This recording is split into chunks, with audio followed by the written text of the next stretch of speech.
So you have this demographic that you find them 18 to 35 years old. Yeah, it's very multicultural. Just people from all different backgrounds. A lot of people from the urban community, but then there's quite a few people that drive from the suburbs as well. Man, that pastor that's watching tonight, this morning, this afternoon, as the show airs on so many different continents in the world, thank God. To that pastor that's struggling with youth ministry, not only youth, that young adult ministry, or that younger adult, what would you suggest that he or she do as a pastor? Man, I would just tell them, be in contact, be students of culture of the younger generation. Get with some of the younger adults and the youth in your church. Sit with them, take them out to lunch. Have a little planning session with them. Ask them what they're struggling with, what's going on, what are some of the things that interest them. Do some events, do some outreaches that particularly target that group of people, and give some of the youth and young adults some opportunities of leadership. Of course, as you mentor them and disciple them, but as you give them some ownership and them some part in it, man, they're just going to want to take it and run with it, and God will begin to do some incredible things. So you're saying get to know who is among you. Definitely. Learn the way. You don't have to become them, but at least get to know what. Be who you are. Be who you are. Be something you're not. The younger generation will see right through that. Sometimes you'll see the older people will try to use all the words and try to, and it just can come off cheesy. Just be you. We want you to be you. We love you, but be you, but just show us you love us. I think it's important, like you said, if we're not called to do that and can't do that, we should at least empower it in our church. Definitely. And I think that's important for some pastor watching tonight. Maybe you're not going to be the one to get up there and bust a rap. Yeah. Amen. Hit a beat.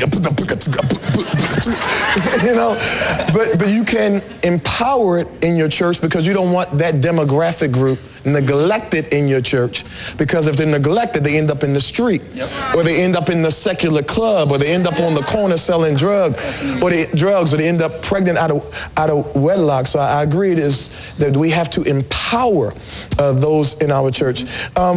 In your church, when you have this live DJ playing during praise and worship, what is he playing? What kind of music? I'm really curious. I'm probably scared. I'm a little bit scared, actually, but I'm going to ask this question, even though I'm a little bit scared. I got you, man. I got you. What kind of music is he playing on a keyboard, on a turntable during praise and worship? It's not Mama Said Knock You Out, is it? No, it's not. That's a great question. I'm glad you're asking that, because that's a question that a lot of people will have, and even some churches similar to ours that are emerging, they have different views on this, but we're very careful. And it is a hip-hop or an R&B beat that the DJ is playing, but it's a Christian one.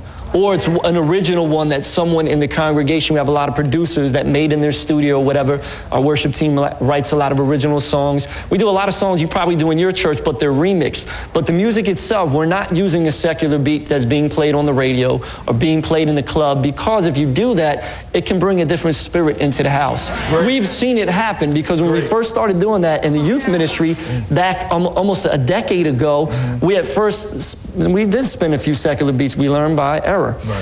So we try to tell a lot of other ministries, you don't need to go there. You don't need the world stuff for God to get his shine.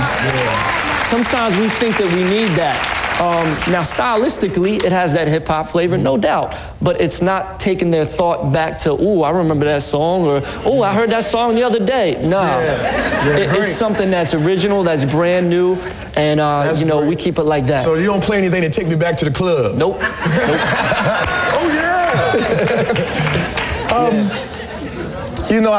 I think one of the major problems is that fear for a pastor, especially an older pastor, the fear that my church is going to become worldly.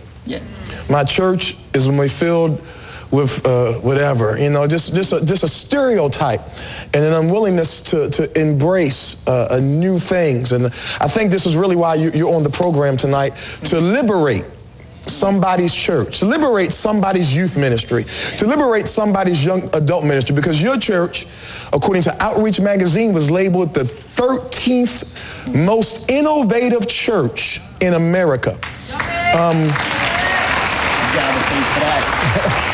That You're thinking outside the box. There's no kumbaya and going up the rough side of the mountain in your church, I don't think. Not too much of that.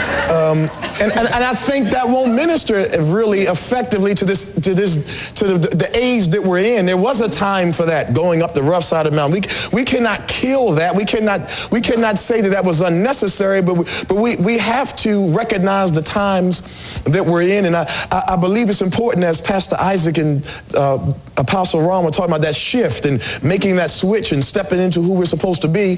There's a story, Urban D, you know, we call you Pastor Tommy, but you're Urban D also. Well, before I tell this story, what do your parishioners call you, Urban D or Pastor Tommy? It's a combination, man. Some of them call me Urban D, Pastor Urban D, Pastor Tommy. It's just a variety. I don't get too caught up either way. It's fine. That does.